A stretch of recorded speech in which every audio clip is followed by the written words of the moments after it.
And joining us now is Brett Samuels, a White House reporter for The Hill. Good morning, Brett.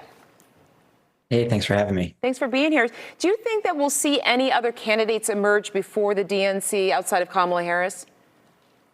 It's a good question. There are already rumblings that there are some donors, Democratic donors, who are pushing Joe Manchin, the senator we just heard from a moment ago from West Virginia, to maybe get into this nominating contest. He would, of course, have to re-register as a Democrat after switching his registration to being an independent. But aside from that, it's kind of hard to see a real serious candidate emerging.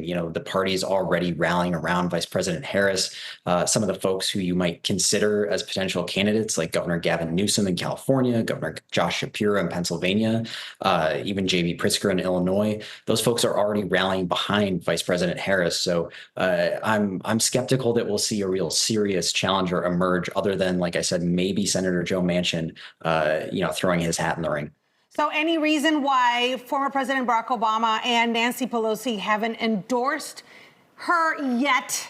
Literally, they're holding off a little bit. Is it more kind of to show, as they say, that there'll be no coronation and kind of keeping this more democratic?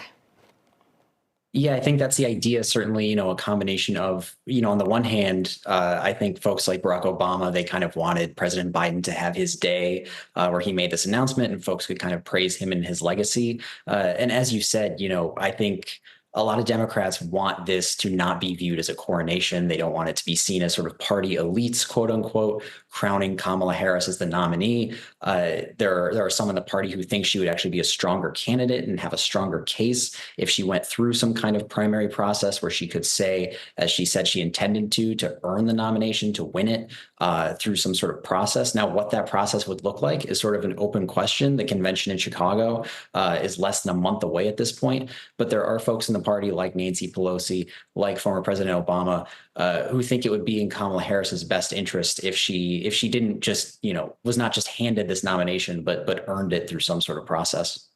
I'm curious if no matter who is the nominee, should we expect another debate between that nominee and former President Donald Trump?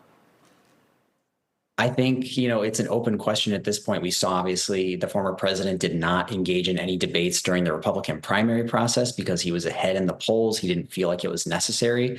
I think his campaign could very easily use sort of the same argument if, come September, when that debate is scheduled for ABC News, that the Trump campaign could look at polls and say they're ahead. There's no reason for them to engage in a debate.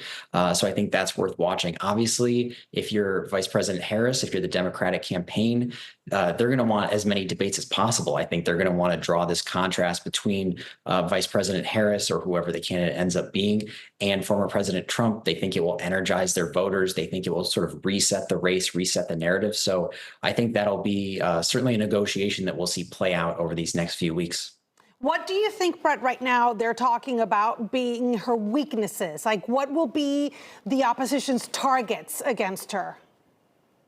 Yeah, I think there's sort of three pretty clear arguments that we're already seeing come out of the Trump campaign and Republicans. One, as you guys mentioned, this idea that Harris is the quote unquote border czar, right, which is basically just referring to this idea that she was given this task of addressing the root causes of migration in the Northern Triangle in Central America.